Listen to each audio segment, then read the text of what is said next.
Salam sehat, jumpa kembali. Kenapa demam pada anak sering lebih tinggi pada malam hari?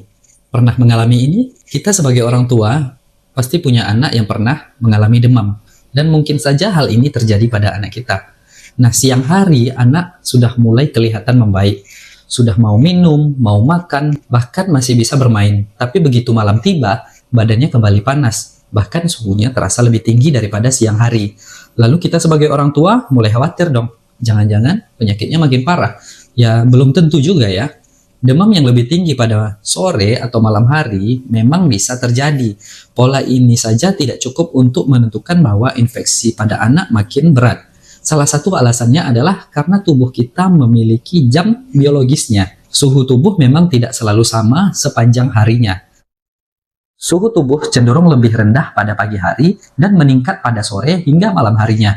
Nah, ini adalah jam biologis kita.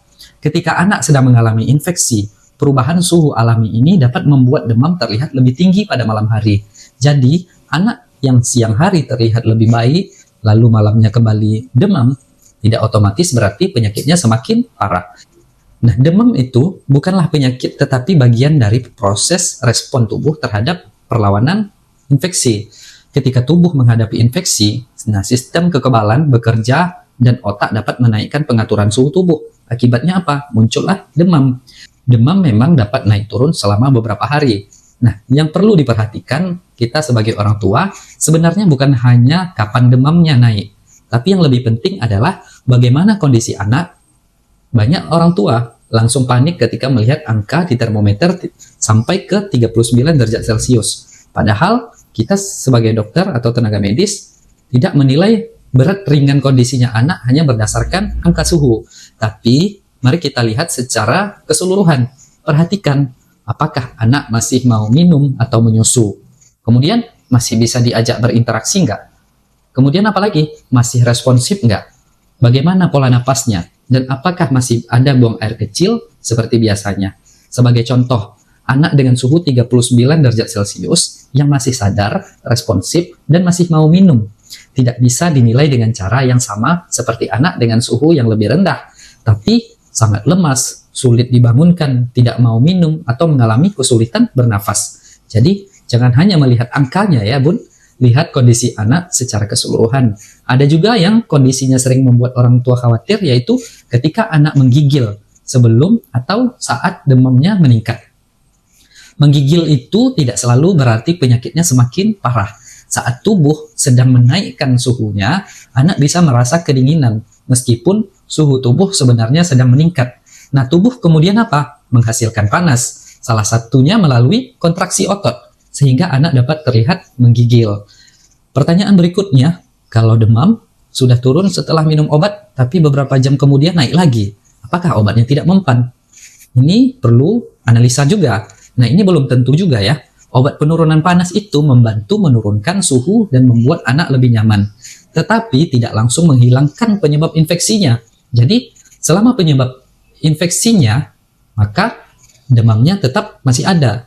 Demam bisa muncul kembali setelah efek obat tadi berkurang. Tujuan pemberian obat penurunan demam atau panas bukan semata-mata membuat angka suhu di termometer kembali normal, tetapi membantu anak merasa lebih nyaman. Lalu, apa yang sebaiknya dilakukan di rumah? Pertama, pastikan anak cukup minumnya, rehidrasi cairannya. Saat demam, kebutuhan cairan perlu diperhatikan karena anak bisa lebih mudah mengalami kekurangan cairan. Berikan minum sedikit-sedikit, tetapi lebih sering ya, sesuai kemampuan si anak. Kalau masih menyusu, tetap lanjutkan ASI-nya. Jika selera makannya menurun, tidak perlu memaksakan anak untuk menghabiskan makanan. Tawarkan makanan sesuai kemampuan dan keinginannya, sambil tetap memperhatikan kebutuhan cairan. Kemudian, jangan mencoba-coba menurunkan suhu dengan cara ekstrim. Hindari penggunaan alkohol atau air es karena dapat membuat anak tidak nyaman dan menggigil. Tidak perlu juga mengejar agar suhu tubuh langsung kembali normal ya bun. Yang lebih penting adalah kenyamanan si anak dan memperhatikan kondisinya. Tetapi, ada beberapa tanda bahaya yang tidak boleh diabaikan.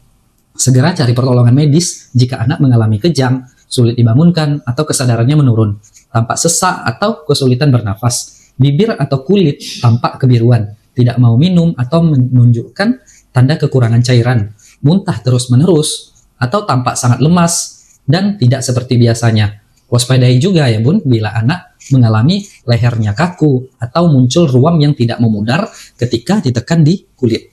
Dan ada satu kelompok yang perlu mendapat perhatian khusus, yaitu bayi berusia kurang dari 3 bulan dengan suhu tubuh 38 derajat Celcius atau lebih.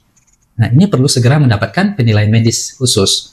Jadi, kalau nanti malam demam anak kembali naik, jangan langsung menyimpulkan bahwa penyakitnya semakin parah. Ingat 3 hal sederhana. Pertama, jangan hanya melihat angka di termometer, perhatikan kondisi si anak secara keseluruhan. Kedua, pastikan anak tetap mendapatkan cukup cairan dan merasa nyaman. Yang ketiga, kenali tanda-tanda bahaya. Demam yang lebih tinggi pada malam hari memang bisa menjadi karena suhu tubuh secara alaminya berubah sepanjang hari dan kondisi ini dapat lebih terlihat ketika anak sedang sakit. Yang terpenting bukan hanya seberapa tinggi demamnya, tetapi bagaimana kondisi anak dan bagaimana perjalanan penyakitnya. Kalau video ini bermanfaat, bagikan kepada keluarga atau teman yang punya anak kecil. Nah, di video berikutnya kita akan membahas hal detail lainnya. Semoga bermanfaat. Salam sehat, tetap semangat.